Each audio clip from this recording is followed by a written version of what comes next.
Hello student, welcome to our channel grow with Vidhu. જો ધોરણ 10ના વિદ્યાર્થીઓ આ વિડીયો સ્કીપ કરવા જાઓ છો તો પહેલાં એક વખત વિચારજો. જો તમને ધોરણ 10ના તમામ વિષયના મહત્ત્વના પ્રશ્નોની સરળ સમજૂતી અને પરીક્ષામાં સૌથી વધુ કામ આવે એવા ટોપિક્સ એક જ જગ્યાએ શીખવા માગતા હોય ને તો તમે બિલકુલ સાચી જગ્યાએ આવ્યા છો. તો વિડીયોને અંત સુધી જરૂરથી જોજો, કારણ કે વિડીયોમાં મળતી એક નાની માહિતી પણ તમારા જવાબને વધુ સારો બનાવી શકે છે. તો ચલો આપણે આજે ચાલુ કરીએ. તો આજે ધોરણ 10માં સામાજિક વિજ્ઞાનમાં પાર્ટ 2 જોવાનો છે. ભારતનો સાંસ્કૃતિક વારસો, પરંપરા, હસ્તકલા અને લલિત કલામાં પાર્ટ 2 જોઈએ આપણે. અહીંયા ચાલુ થાય છે ધર્મ અને કામગીરી ધાતુકામથી.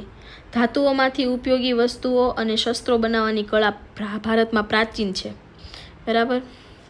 પ્રાચીન સમયથી ધાતુઓમાંથી વાસણ અને વસ્તુઓ બનાવવા કે શસ્ત્રો બનાવવા એ બધી પ્રાચીનથી ચાલુ જ આવ્યું છે. એની કળા મતલબ પ્રાચીન સમયથી લોખંડ, તાંબુ, કાંસુ, સોનું અને ચાંદીનો ઉપયોગ થતો આવ્યો છે. ધાતુમાંથી ઘર વપરાશની વસ્તુઓ, શસ્ત્રો, વાસણો, આભૂષણો, મૂર્તિઓ બનાવવામાં આવતી. ઘણી વખત આપણે ઘણી બધી વસ્તુ આપણે જોઈએ છીએ ધાતુમાંથી બનેલી. અમુક અત્યારે હવે પાંચ ધાતુ ભેગી કરીને વસ્તુ બનાવવામાં આવે. એવી રીતે શસ્ત્રો ને એવું બધું પણ પહેલાં બનાવવામાં આવતું. આ બધું બનાવવામાં એ લોકોને કેટલી સર્જનાત્મકતા જોઈએ છે, કેટલી બુદ્ધિ જોઈ હોય, કુશળતા હોય, ત્યારે આ બધી વસ્તુ બને. ધાતુકામમાં કારીગરની ચોકસાઈ, અનુભવ અને સર્જનાત્મકતા જરૂરી છે. જો ચોકસાઈ જરૂરી છે, આમ તેમ તો ન ચાલે. હવે તમે માની લો કે તલવાર બનાવી છે તો એની પતલી ધાર રાખવાની હોય. હવે એ આગળની સાઈડ જ્યારે હાવ અણી રાખવાની હોય, ત્યાંથી વધારે કટ લાગી જાય તો શું થવાનું? બુઠ્ઠી થઈ જવાની. એવી રીતે તો એ બધું બહુ જ અનુભવ અને ચોકસાઈ બહુ રાખવી પડે એમાં. સોના ચાંદી જેવા ધાતુઓનો ઉપયોગ ઘરેણા માટે, જ્યારે તાંબુ અને પિત્તળ ઉપયોગ વાસણ માટે થતો. તાંબુ અને પિત્તળ એ બધાના વાસણ આવતા. તાંબાના વાસણ આવે, પિત્તળના વાસણ આવે, બરાબર છે. પછી સોના ચાંદી એના બધા ધાતુના ઘરેણા પહેરાતા. આપણે સોનું ને ચાંદી મોસ્ટલી આપણે એ બધા આવે એ ધાતુ હોય એના આપણે ઘરેણા પહેરીએ. તો અહીંયા એવું કહે છે કે ધાતુકામ માટે ધાતુને ગરમ કરવાની, પીટીને ઢાળવાની અથવા તો કોતરીને જરૂરી આકાર આપવાનો.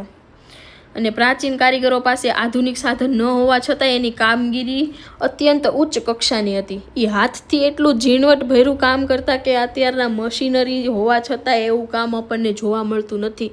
જસ્ટ બિકોઝ ઓફ એ લોકોની એટલી કુશળતા હતી, એનામાં એટલી સર્જનાત્મકતા હતી, જેના લીધેથી આપણને મશીનરીમાં એ કામ જોવા નથી મળતું જે લોકો હાથથી કરતા હતા, બરાબર છે.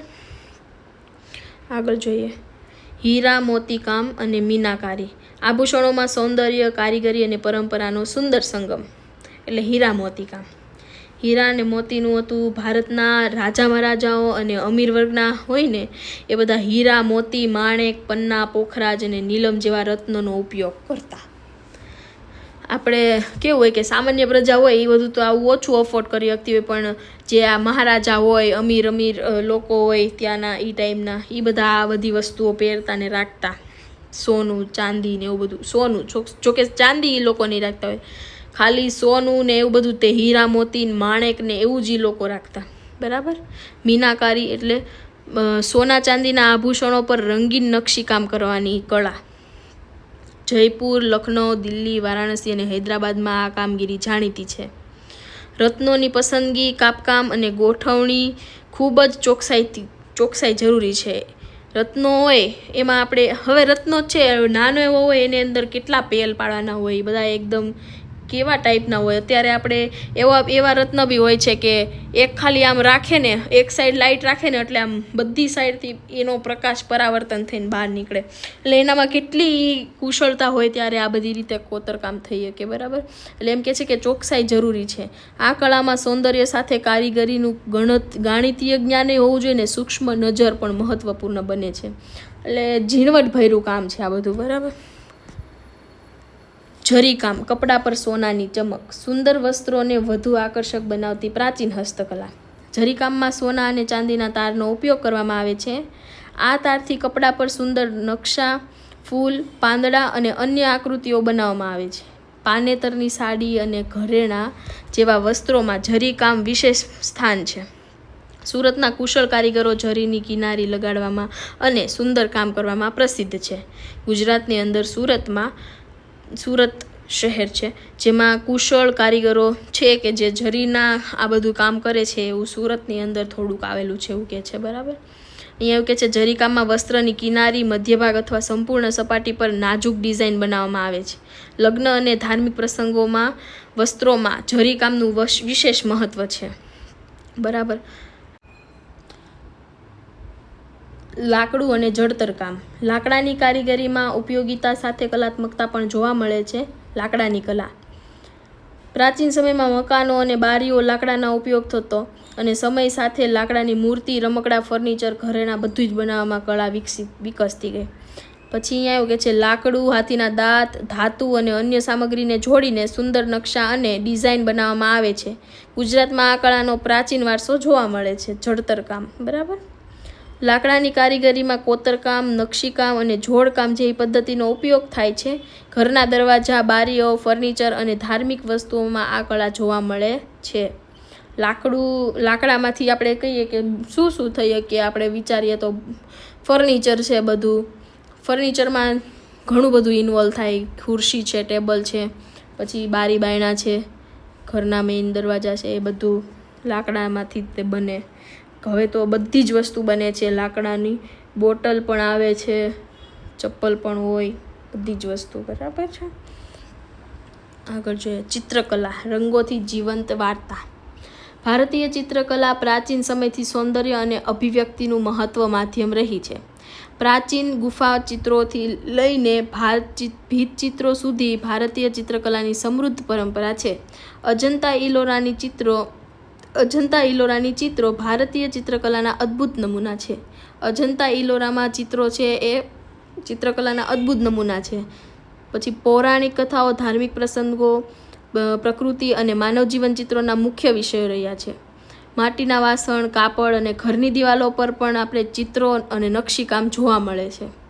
ચિત્રકલામાં કેવું હોય કે ચિત્રકલામાં જે ચિત્રકાર હોય ને એની બધા લાગણી ને એની સર્જનાત્મકતા એની જ દુનિયામાં એના ચિત્રો બનાવતો હોય ને આપણને ચિત્ર આપે ને તો એ ચિત્ર ઉપરથી આપણને ખબર પડે કે એની લાગણી એનામાં ઉમેરી છે. બરાબર છે.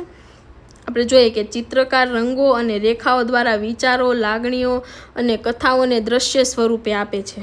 બરાબર. આપણે કોઈ એક કથા કરીએ છીએ, ચલો આપણે વિચારી લઈએ એક સિંહ હતો જંગલમાં, તો એ સિંહ જંગલમાં હોય ને એનું ચિત્ર બનાવે એની જાતે. બરાબર. એની કળા અને એના જે વિચાર પ્રમાણે એ ચિત્ર બનાવે. આખું એના મગજમાં જે વિચાર આલે છે એને ચિત્ર રૂપે પ્રેઝન્ટ કરે. બરાબર. એનામાં કેટલી સર્જનાત્મકતા હોય. ભારતીય ચિત્રકલામાં ધાર્મિક કથાઓમાં ઉપરાંત પ્રકૃતિ, રાજદરબાર અને સામાન્ય જીવનના દ્રશ્યો પણ જોવા મળે છે. બરાબર છે.